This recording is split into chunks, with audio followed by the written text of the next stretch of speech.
Yang hadn't expected her leader to be pleased with their decision to go out and hunt the White Fang behind his back. She expected annoyance. She expected him to call them idiots, even to get angry. She hadn't expected this. Jaune slammed his fist down on the dorm room desk so hard it nearly shattered. Blake and she sat on their beds, hands clasped between their knees and their faces pointed towards the ground, while Weiss sat on her own a little to the side. "Nothing to say?" he snarled, and the tone of his voice was enough to make their blood turn to ice.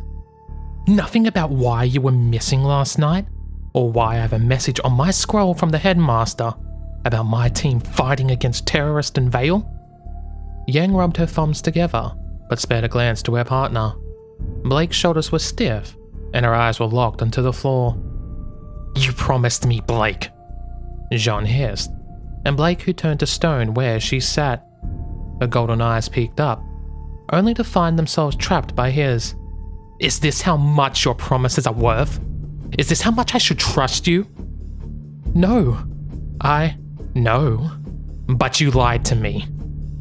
Blake's fingers clutched at the blanket beneath her, but she managed to meet his accusing gaze with sincere eyes. "I was worried about you," she said. "I was afraid to take you along. You needed rest.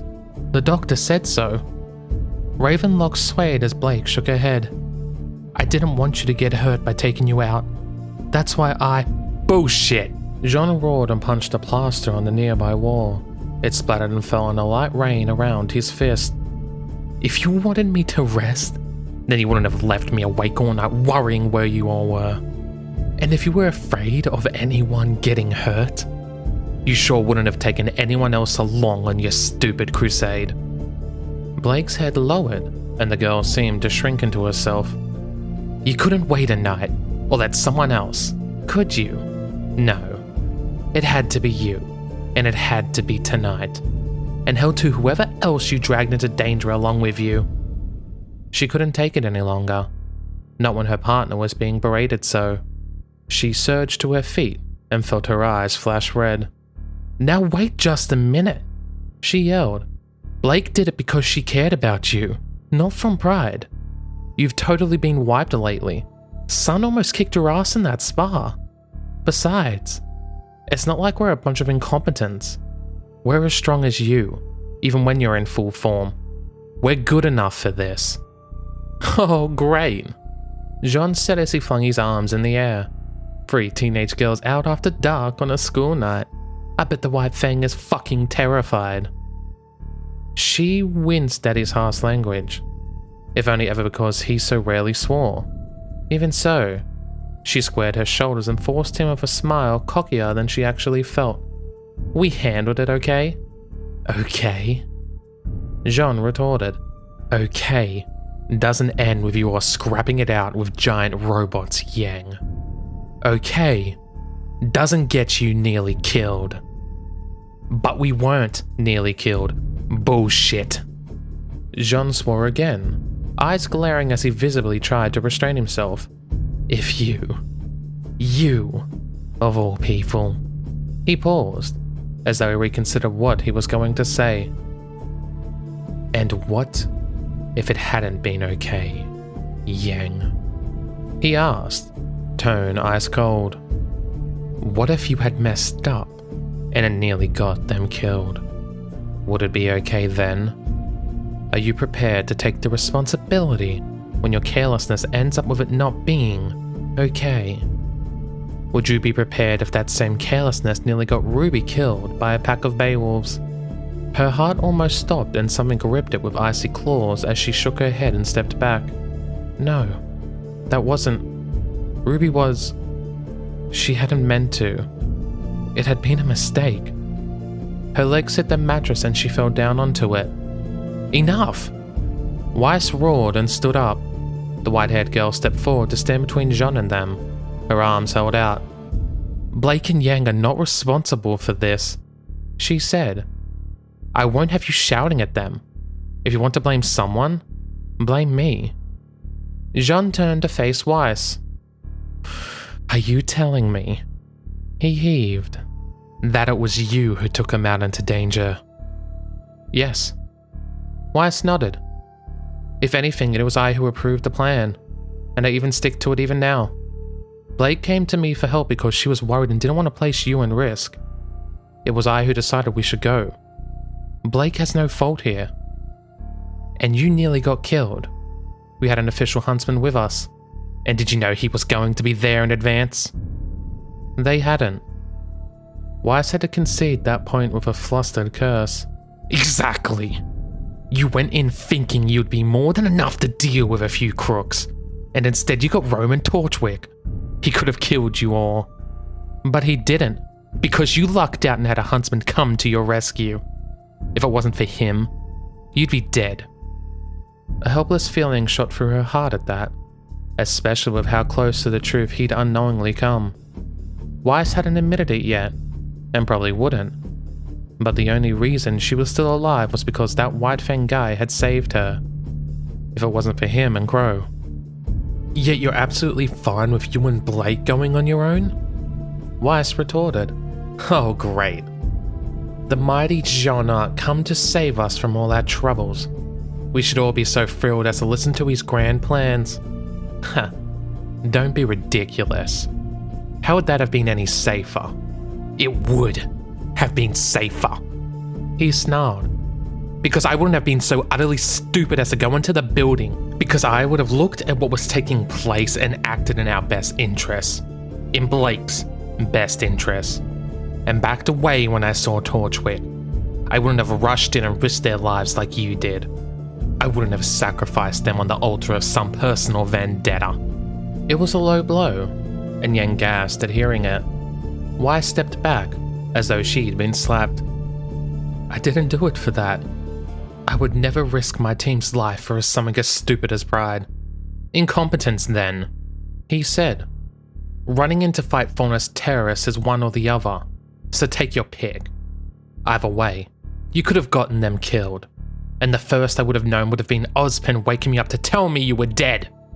Yang felt helpless as she looked between the two of them.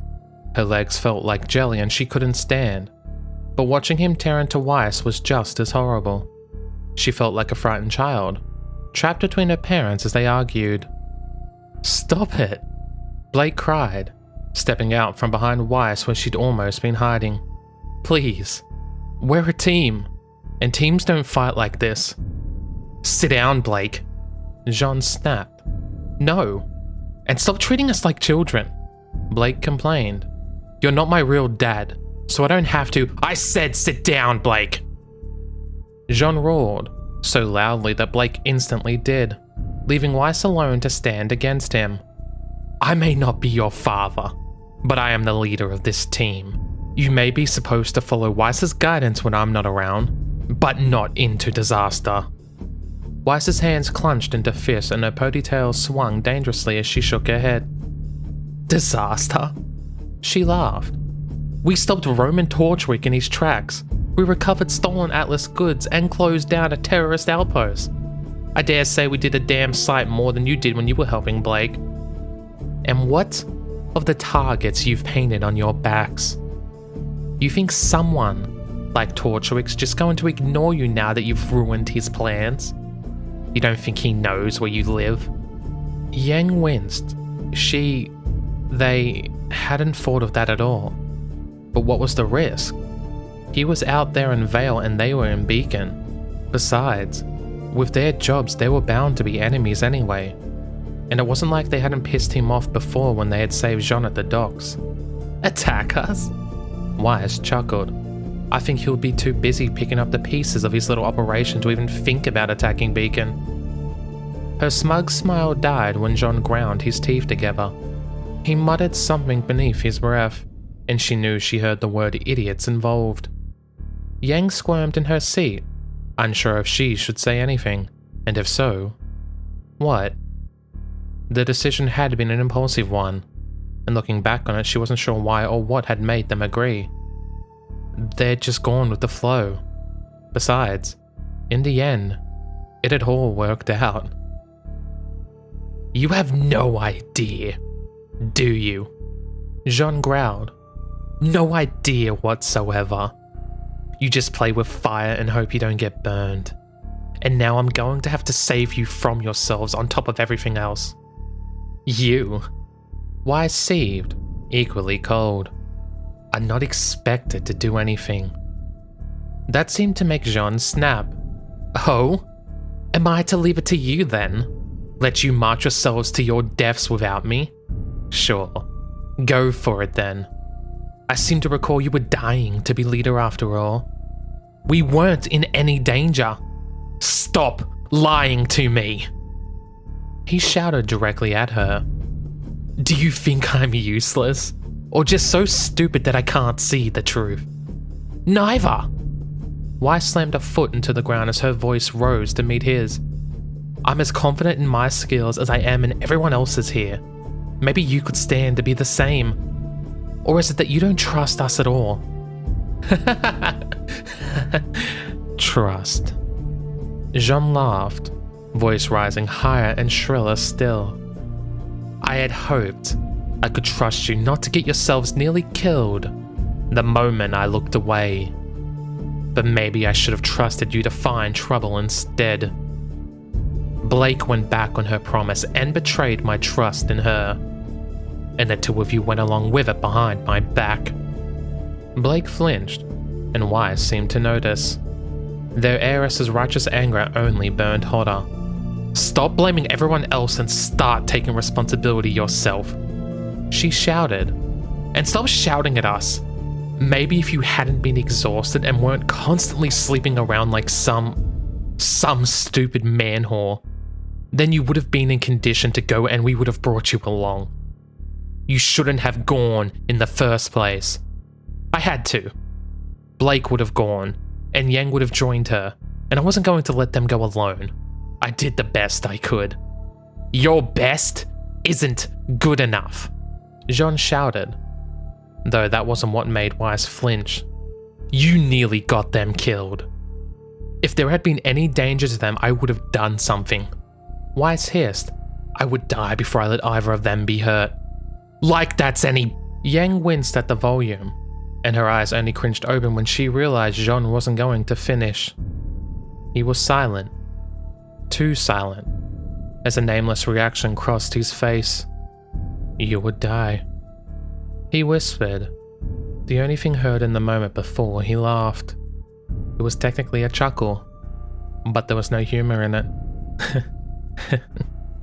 How would that make it any better? People died when they're killed. If you die, it's over. There's no do-over for you. Better me than them. Wise resisted. Or you. There's no do-over for you either. Don't even. Jaune shook his head and looked at her with such disgust. I don't want to hear that from you. I can't even stand to be in the same room as you three right now. Then leave. Wise demanded, and waved a hand towards the door. Yang didn't think Wise expected him to do so, but after the words that had been exchanged so far, she didn't think it came as a surprise to any when he did. Fine, he said, voice hoarse and drained of all passion and anger it had been so recently held. He slunk towards the door, almost seeming to limp, before he pulled it open and stepped out. In one last burst of energy, he reached out and slammed it shut behind him. The silence that followed felt suffocating. Yang swallowed heavily, struggling to breathe, and let out a long breath. That had not gone quite as expected. She didn't think she'd ever seen him so upset. She didn't think she'd ever seen Wise so angry. I don't know what to say, she said shakily. That wasn't even a thing. Beside her, Blake reached her hands up to cup her face with shaking hands. There were no tears, but it was obvious that the poor girl felt devastated by what had been said, and what she'd felt she'd done. Her partner's mattress flexed beneath her as she sat down and wrapped an arm around her, but it wasn't her hands that reached Blake's first. Two smaller, paler hands cupped Blake's hands even as they gently forced golden eyes to look up. That was not your fault, Wise said, every word defying disagreement. You did nothing wrong. 1. You didn't break the promise you made. 2. You did what was best for him, even if he's too much of an idiot to see it. Both anger and kindness hid beneath the inflexible coolness. I might as well have broken it. Blake whispered as she rubbed her temples. I didn't break the strict wording, but that's hardly an excuse. The fauness sighed and made to stand, but Yang pulled her back down. Hey.